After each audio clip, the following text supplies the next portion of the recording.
good morning, good afternoon, good evening, and good day. It's Gord, your hurtin' hippie, and his bigger zit. And it's Wednesday morning. Today, what do I do to look after my fibromyalgia? I am on the way home. It's only 8 a.m., but my son was late for school, and so I walked with him, make him feel better. So now I'm on the way home, and I'm going to talk to y'all. What beautiful, beautiful morning skies we have. It was nice earlier, but I had to talk to Pasha.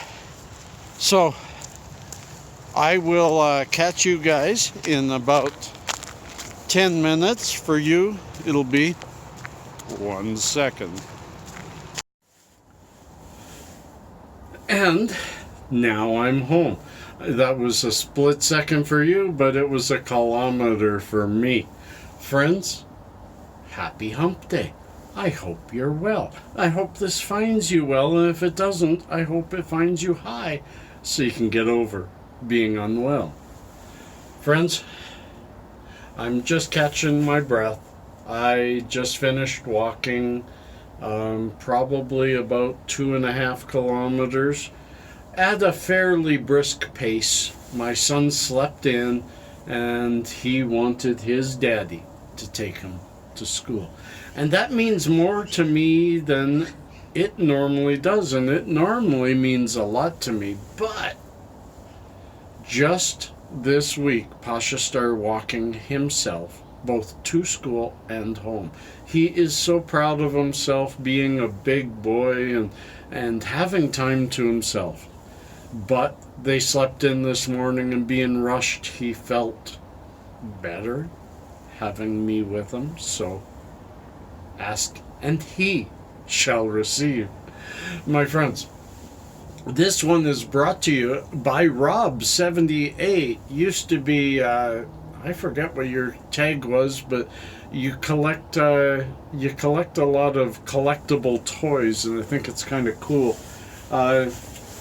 He asked me to talk about fibro and how I look after mine. And boy, oh boy, Rob, that's a big question that I gave a lot of thought to, and I'm mostly going to wing it because that's the main answer. I wing it. I've learned over time, the very first thing I did, and this was my doctor helped me on this.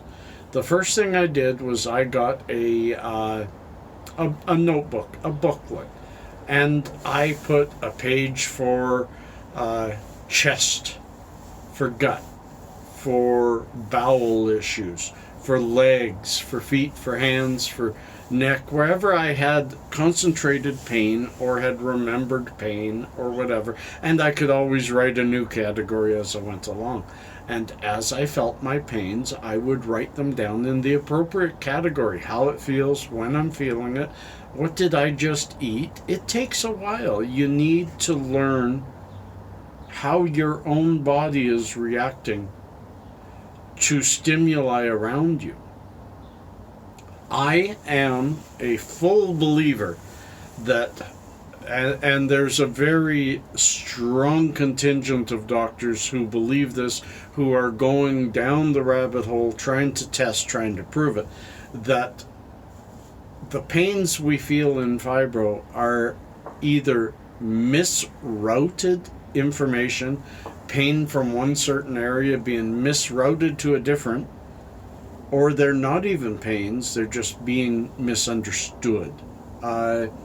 Fibromyalgia seems to be kind of like, somebody's pulled a few transistors out of your PC. The PC still works, but once in a while it can't do this, can't do that, and then the next time it can do this or that, but it can't do the next thing. So let me say that each one of us will be so different. And as well, when you're having a symptom, sometimes if it's high pain, THC works quite well. But mostly, CBD is the god of...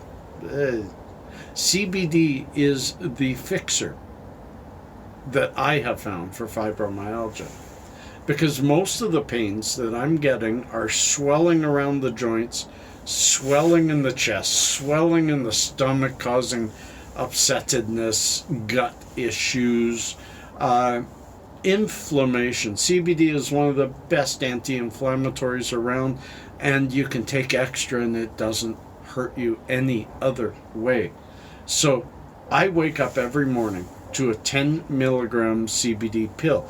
I might change that up to gummies from Cannadis Finest, because I have, my research has showed that the gummies are more bioavailable.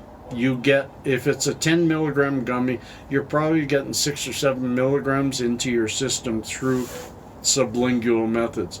If you're taking a pill out of that 10 milligrams, depending on what's in your gut for the CBD to bind to, which for me is usually nothing, you're getting 3 to 4 milligrams.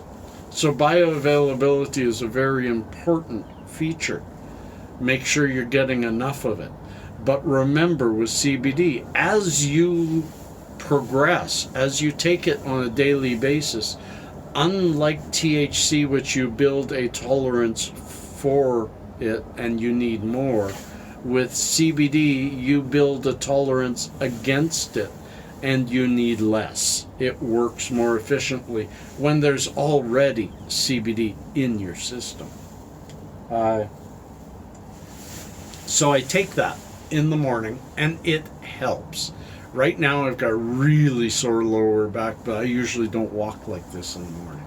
So I'm going to take some CBD topical. THC topical will work almost as well, and I'm going to rub that on my back.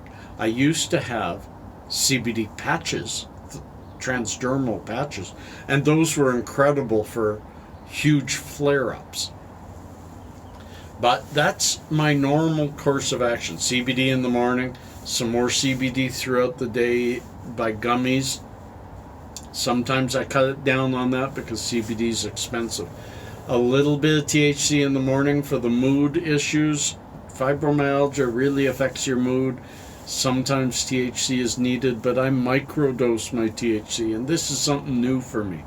I microdose small amounts, barely even feel it, but it changes my mood and helps me through the day a little better.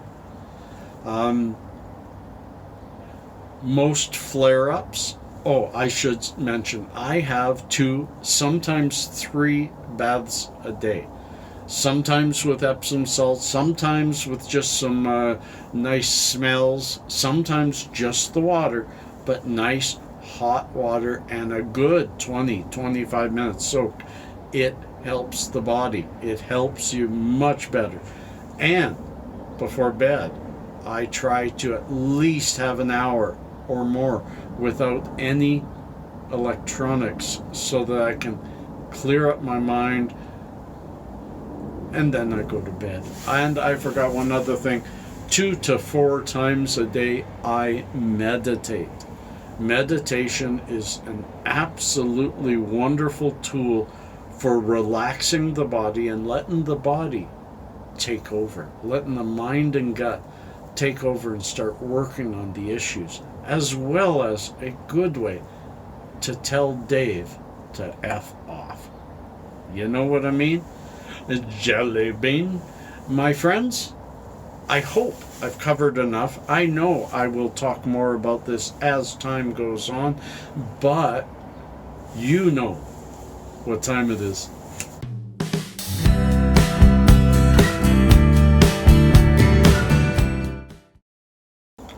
Yeah, it's time for little known facts.